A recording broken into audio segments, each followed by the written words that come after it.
پیدائشی مسلمان ہیں تو ہم ہمارے نبی کی تعلیمات پہ عمل کریں اور اللہ تبارک و تعالیٰ کے احکامات پہ عمل کریں۔ اللہ تبارک و تعالیٰ کیا فرما رہے ہیں ایمان والوں سے؟ جب تمہیں اللہ کی عبادت کے لیے، اللہ کی عبادت کے لیے جب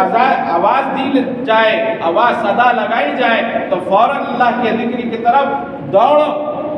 تمہاری تجارت کو چھوڑ دو۔ جب تم عبادت سے فارغ ہو جائیں گے، میں اپنے کھلے انداز میں اس لیے سمجھاتا ہوں کہ ہماری بات ذہنوں میں بیٹھ جائے۔ بات کا بیٹھنا اصل ہے کہ اللہ تبارک و تعالیٰ فرما رہے ہیں تم اب جب فارغ ہو جائیں گے عبادت سے تو اب تم پھر جہاں پہ مشغول تھے وہاں پہ مصروف ہو جاؤ، جس کا آیت میں پڑھتا ہوں یا ایھا الذین آمنوا اذا نودی للصلاۃ من یوم الجمعہ۔ یہ سورہ جمعہ کے اندر ایک آیت ہے، یہ مختصر ہے، میں آپ کو تفصیلاً آپ خود اس کا علماء سے دریافت کریں کہ اللہ تبارک و تعالیٰ کس سے مخاطب ہے، یہ کیا ہے، ہم ایسا ہم عمل کر رہے نہیں کر رہے۔ جمعہ کے دن ہم خاص طور سے اس کا اہتمام کریں، اللہ کا حکم ہے، ہم تجارتوں کو چھوڑ دینا ہے، اپنے کام کاج کو چھوڑ دینا ہے، فوراً مسجد کی طرف دوڑ لگائیں، فوراً مسجد کی طرف ہم کو آنا ہے، اللہ کی عبادت کریں، اللہ کے لیے 10 منٹ 15 منٹ 20 منٹ فارغ کریں، پھر اپنی مشغولیت میں فارغ ہو جائیں اور پھر اپنی مشغولیت میں مصروف ہو جائیں۔ اللہ تبارک و تعالیٰ فرما رہے ہیں یہ تمہارے لیے بہتر ہے، یہ تمہارے لیے بہتر ہے۔ تو اللہ تبارک و تعالیٰ ہمیں ہمیشہ اس جمعہ کے دن کا اہتمام کرنے کی، صبح سے اہتمام کرنے کی توفیق عطا فرمائے۔ صبح سے ہم اہتمام کریں، سنت ہے جمعہ کے دن صبح سے جمعہ کا اہتمام کرنا، یہ بھی نبی کی سنت ہے۔ ہم جمعہ کی سنتوں کا اہتمام کریں، جمعہ کے دن اچھا لباس پہنیں، غسل کریں، جمعہ کے دن یہ سنتیں ہیں کہ ہم کر سکتے ہیں اور سنت کو سنت سمجھ کے کریں گے تو ہم کو اجر بھی ملیں گے۔ کئی نوجوان ایسے ہیں جن کو غسل کا طریقہ بھی نہیں معلوم، کئی نوجوان ایسے ہیں جن کو وضو کا طریقہ نہیں معلوم، نوجوان کئی جگہوں میں عمریں نکل گئے جن کو غسل کے فرائض نہیں معلوم۔ کتنے فرائض، یہ بنیادی چیزیں ہیں، بیسک ہے، یہ فاؤنڈیشن ہے۔ اگر ہم یہ نہیں معلوم کر سکیں گے تو اگر ہمارا غسل ہی نہیں ہوگا تو ہماری نماز کیا ہوگی، ہمارے دوسرے اعمال کیا ہوں گے۔ تو ہم یہ چیزوں کو سیکھیں، ہم جس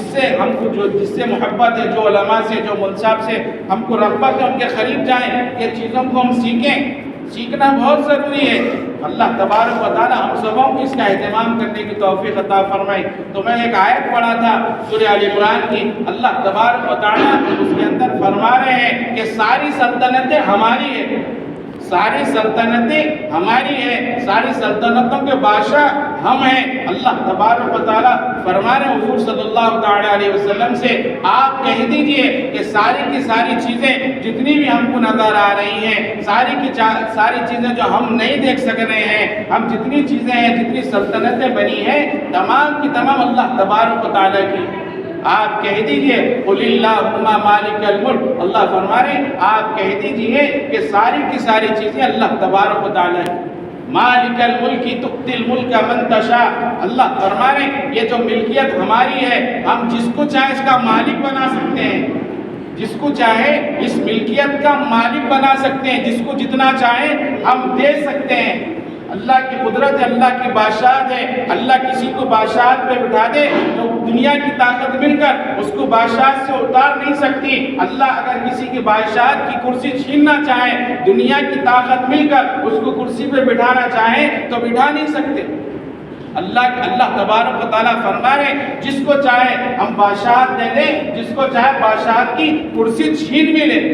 اللہ کی قدرت ہے، ساری کی ساری چیزیں اللہ کی ہے۔ اللہ فرما رہے ہم جتنا چاہیں، جس کو جتنا چاہیں، اللہ کی قدرت ہے۔ اللہ کسی کو ارب پتی بناتا، کسی کو کروڑ پتی بناتا، کسی کو لکھ پتی بناتا، کسی کو اللہ غربتوں میں رکھتا۔ اللہ کی ہر حال میں اور اللہ تبارک و تعالیٰ کا شکر بھی ادا کرتا۔ تو اللہ فرما رہے وَتَنزِعُ الْمُلْكَ مِمَّن تَشَاءُ، اللہ فرما رہے آگے ہم جو ہیں اگر دینا جانتے ہیں، ہم ناشکری پہ آ گئے، کئی دن اللہ کو بھول جاتے، اللہ جب دے دیتے، اللہ کو بھول جاتے، اپنی انانیت میں آ جاتے، اپنے تکبر میں آ جاتے، اب میرے سے بڑا خدا کوئی نہیں، میرے سے بڑا مالک کوئی نہیں، میں سب کچھ کرنے والا، میں کسی کی عبادت نہیں کرتا، میری عبادت سب کریں، ایسا عمل کرتے ہیں۔ زبان سے بولنے والے بھی ہے اور عمل کرنے والے بھی ہیں، اور تکبر میں اتنا اتر جاتے کہ اللہ تبارک و تعالیٰ کی دی ہوئی امانت پہ، دی ہوئی چیز پہ تکبر تو اللہ تبارک و تعالیٰ ایک حدیث ہے، اللہ حضور نبی کریم صلی اللہ علیہ وسلم فرمانے جو غرور کرتا جو تکبر کرتا اللہ اس کو گرا دیتے ہیں۔ من تکبر وضع اللہ، جو غرور کرتا ہے اللہ اس کو گرا دیتے ہیں۔ اللہ کی دی ہوئی دولت پہ، اللہ کی دی ہوئی امانت، ہمارے پاس تو اللہ کی امانت ہی ہے، ہم ہمیشہ ہمارے پاس رہنے والی نہیں ہے۔ جو بھی دولت ہمارے پاس آ گئی ہے اس کو ہمیشہ ہمارے پاس نہیں، اگر ہم 50 کروڑوں کے بھی مالک ہیں، یا کھا کے مریں گے یا چھوڑ کے مریں گے۔ اگر کھا کے مریں گے بھی تو حساب دینا ہے، چھوڑ کے مریں گے تب بھی حساب دینا ہے۔ اور اگر ہم حق و حلال کے بھی کمائیں گے اور ہم حق حرام کے بھی کمائیں گے تو ہم مرنے کے بعد وہ دوسروں کے ہو جائیں گے یا تیسروں کے ہو جائیں گے، ہم خبر میں تو ساتھ نہ لے جائیں گے۔ کوئی خبر کے اندر کسی کی الماری نہیں رہتی، کسی کا جو ہے تجوری نہیں رہتی، خالی ہاتھ آئے اور خالی ہاتھ ہی رخصت ہونا ہے۔ اللہ فرما رہے ہیں کہ اگر ہم دیتے ہیں جس کو جتنا چاہتے ہیں دے دیتے ہیں، پھر اللہ فرما رہے ہیں اگر ہم چاہیں تو ہم وَتَنزِعُ الْمُلْكَ مِمَّنْ تَشَاءُ، اللہ فرما رہے ہیں اگر ہم چاہیں تو جو دیے گئے اللہ تبارک و تعالیٰ چھین لینا بھی جانتے۔ کئی جنوں سے اللہ تبارک و تعالیٰ سلطنتیں دیا، بادشاہوں کی کرسیوں پہ بٹھایا، اور اللہ ایسا ضلالت کی موت دیا۔ اگر ہم دیکھیں گے تو پتہ چلے گا کہ اللہ تبارک و تعالیٰ قارون جیسا بادشاہ، نمرود جیسا بادشاہ اللہ نے کیسی کیسی دولت دیا۔ علماء کرام فرماتے ہیں ان کے جیسا دولت مند اللہ تبارک و تعالیٰ نے ان کی اتنی دولت دیا تھا، ان کے جیسا دولت مند ان سے پہلے بھی نہیں آیا اور قیامت تک نہیں آئیں گے۔ ایسی ایسی دولتیں اللہ تبارک و تعالیٰ دیا تو ان کے لیے دولت آنے کے بعد وہ کیا کرے، اپنے آپ کو خدائی کا دعویٰ کرے، میں خدا، میری عبادت کرو، میں مار سکتا ہوں، میں جو ہے آدمی کو جو ہے جلا سکتا ہوں، میں لوگوں کو روزی دیتا ہوں، میری عبادت کرنا۔ انانیت میں آ گئے، غرور تکبر میں آ گئے، ہلاک و برباد ہو گئے، ہلاک ہو گئے۔ پھر اللہ تبارک و تعالیٰ فرما رہے ہیں کہ وَتُعِزُّ مَن تَشَاءُ، اللہ تمام کی تمام ذلتوں سے نکال کر اگر اللہ عزت دینے پہ آ جائے تو تمام دنیا کی طاقت مل کر اس کو عزت نہیں دے سکتے، اس کو ذلیل نہیں کر سکتے اگر اللہ عزت دینے پہ آ جائے۔ تمام کی تمام دنیا کی طاقت مل کر اگر کسی کو عزت دینا چاہیں، اگر اللہ ذلیل کرنا چاہے تو تمام کی تمام دنیا کی طاقت مل کر اس کو عزت نہیں دے سکتا جس کو اللہ ذلیل کرنا ہے، کیونکہ عزتوں کے دینے والے بھی اللہ تبارک و تعالیٰ ہے، نفع نقصان کے دینے والے اللہ تبارک و تعالیٰ ہے، بیماری صحت کے دینے والے اللہ تبارک و تعالیٰ ہے۔ ایک بیمار ہے، ایک بیمار ایک مرض کا، ایک بیمار وہی مرض کا دوسرا بیمار ہے۔ میں مثال اس لیے دیتا ہوں تاکہ ہمارے ذہنوں میں بات بیٹھ جائے۔ دو بیمار ایک ہی مرض کے ہیں، ایک بیمار کیا کیا، دوائی کھایا اور صحت یاب ہو گیا، ایک ہی مرض کے دو بیمار ہیں، اور دوسرا بیمار وہی دوا کھا کے مر گیا۔ تو ہم غور کریں کہ اگر دوائی کے اندر شفا ہوتی تو اسباب کا استعمال کرنا بھی ضروری ہے۔ میرا مطلب یہ نہیں ہے کہ اگر ہم بیمار پڑ گئے تو دوا کا استعمال نہیں کرنا، میں بتانا یہ چاہ رہا ہوں کہ دوا شفا دینے والی نہیں ہے، وہ تو اسباب ہے، اس کو اختیار کرنا ہے، لیکن دوا لینے کے بعد بھی شفا ہونا یہ اللہ کی قدرت ہے، یہ اللہ کے ہاتھ میں۔ ہم کو جو بیمار ہو گئے ان کو شفا دینا بھی اللہ کا کام ہے، اللہ کے ہاتھ میں ہے بیمار کو شفا دینا۔ ہم ہمارے اندر خالی اسباب کا یقین ہمارے دلوں کے اندر بھر گئے، خالق کا یقین، اللہ تبارک و تعالیٰ کا یقین ہمارے دلوں سے نکل گئے۔ اس کو ہمارے دلوں کے اندر ڈالیں۔ کرنے دھرنے والی ذات اللہ تبارک و تعالیٰ کی ذات ہے، موت کے دینے والے اللہ، زندگی کے دینے والے اللہ، بیماری کے دینے والے اللہ، جوانی کے دینے والے اللہ، جوانی کے اندر جوانی میں طاقت سے رکھنے والے بھی اللہ۔ کئی نوجوان ایسے 25 سال 30 سال کی عمر، بھری جوانی ہے لیکن چل نہیں سکتے، بیڈوں پہ ہے۔ اس کا جوانی کا مطلب یہ نہیں ہے کہ ہر جوان صحت مند رہتا، یہ ضروری نہیں ہے۔ صحت اللہ تبارک و تعالیٰ دیا ہے تو یہ بھی اللہ کی بہت بڑی نعمت ہے۔ کئی نوجوان ایسے ہیں جو دواخانوں کے اندر دیکھو ڈائلیسس کے پیشنٹس ہیں، کئی نوجوان ایسے ہیں جو لنگس کے پیشنٹس ہیں، سانس لینا نہیں آتا، کئی نوجوان ایسے ہیں جو پانی نہیں پی سکتے، پانی اپنی مرضی کے موافق، اپنی مرضی کے مطابق نہیں پی سکتے، 1 لیٹر سے زیادہ نہیں پینا، آدھے لیٹر سے زیادہ 2-4 گھنٹے میں نہیں پینا۔ کئی ایسے نوجوان اللہ کو جوانی کے اندر بھی صحت کے ساتھ رکھا، یہ اللہ کی بڑی قدرت ہے، اللہ کا بڑا شکر ادا کرتے رہے کہ اللہ نے جوانی بھی دیا تو صحت کے ساتھ ہم گھر سے نکل کے مسجد تک تو آئے، گھر سے نکل کر جمعہ پڑھنے کے لیے مسجد تک آئے، اللہ کا شکر ہے اللہ نے ہم کو مسجد میں آنے والا بنایا۔ کئی نوجوان ایسے جو بیمار ہیں، کئی ضعیف حضرات ایسے جو بیمار ہیں، نہیں چل سکتے، نہیں پھر سکتے،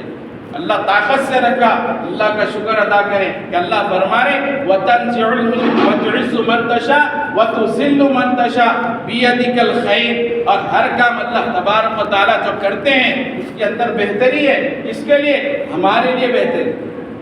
ہمارے لیے بہتری۔ پھر آگے آیت کے ختم پہ اللہ تبارک و تعالیٰ کیا فرما رہے ہیں؟ اللہ فرمائے شروع آیت میں آپ کہہ دیجئے ساری سلطنتوں کے مالک ہم ہیں۔ آگے آخر میں کیا فرما رہے ہیں؟ اللہ ہر چیز پہ انک علی کل شیء قدیر، اللہ تبارک و تعالیٰ فرما رہے ہیں اللہ ہر چیز پہ، ہر شے پہ اللہ کی قدرت ہے، ذرے پہ اللہ کی قدرت ہے، ہر ذرے پہ اللہ کی قدرت ہے، اللہ ہر چیز کو پالنے والا ہے، اللہ تبارک و تعالیٰ ہر چیز سے واقف ہے۔ ایسا نہیں کہ ہم گھر کمرے میں بند ہیں تو اللہ تبارک و تعالیٰ ہم کو نہیں دیکھ رہا، ہم بند کمرے میں گناہ کر سکتے ہیں، اللہ ہم کو نہیں دیکھ رہا، ہم گھر کے اندر اکیلے میں گناہ کر سکتے ہیں، اللہ نہیں دیکھ رہا، اگر ہم اعلانیات گناہ کریں گے تب بھی اللہ دیکھ رہا، اگر ہم چھپ کے گناہ کریں گے تب بھی اللہ دیکھ رہا، ہم گناہ کریں گے، میں پچھلے جمعہ بھی بتایا تھا جو گناہ کریں گے ہمارے تھوڑی سر کی خواہشات کے واسطے، تھوڑی سر کی خوشی کے واسطے، تھوڑی سر کی لذت کے واسطے، لیکن گناہ باقی رہ جائیں گا، وہ جو لذت ہے وہ ختم ہو جائے، تو لذت کے لیے گناہ نہیں کرنا ہے، گناہ کیونکہ باقی رہ جاتا، جب تک آپ گناہ کی اللہ تبارک و تعالیٰ سے معافی تلافی نہیں کریں گے ہمارا گناہ تو باقی رہ گیا۔ بعض گناہ تو ایسے، اس سے پہلے بھی بتایا میں، وہ گناہ تو جن کے غیبت کریں ہم، جن کی چغلی کریں، جن کے تعلق سے لوگوں کے سامنے برا بولا گئے، ان کے سامنے ہم کو بولنا ہے بھائی ہم سے یہ ہوا ہے معاف کرو، تو بعض گناہ ایسے ہیں جس کو اللہ بھی معاف نہیں کرتے، تو اس کا ہم اہتمام کریں، نبی صلی اللہ تعالیٰ علیہ وسلم کی حدیث کا ہم جو ہے تعلیمات کو سیکھنے کا ہم اہتمام کریں، اور خاص طور پہ اللہ تبارک و تعالیٰ کے احکامات پر ہم عمل کرنے کی کوشش کریں کہ جمعہ کے دن ہم حتی الامکان یہ کوشش کریں کہ اولین وقت میں آئیں، جمعہ کا بڑی فضیلتیں ہیں، تو جمعہ کے دن اولین جتنی دیر ہم مسجد کے اندر بیٹھیں گے اتنا ہم کو اجر ہے، جمعہ کی نماز کے بعد کے جو سنتیں ہیں اس کا بھی ہم اہتمام کرنے کی کوشش کریں، جمعہ کی نماز جیسی ہوتی ہم جو ہے فوراً جو ہے چلے جاتے ہیں، جمعہ کے بعد کی جو سنتیں ہیں اس کا بھی ہم اہتمام کرنے کی کوشش کریں۔ اللہ تبارک و تعالیٰ سے دعا کریں کہ اللہ تبارک و تعالیٰ کہنے سننے سے زیادہ عمل کی توفیق عطا فرمائے۔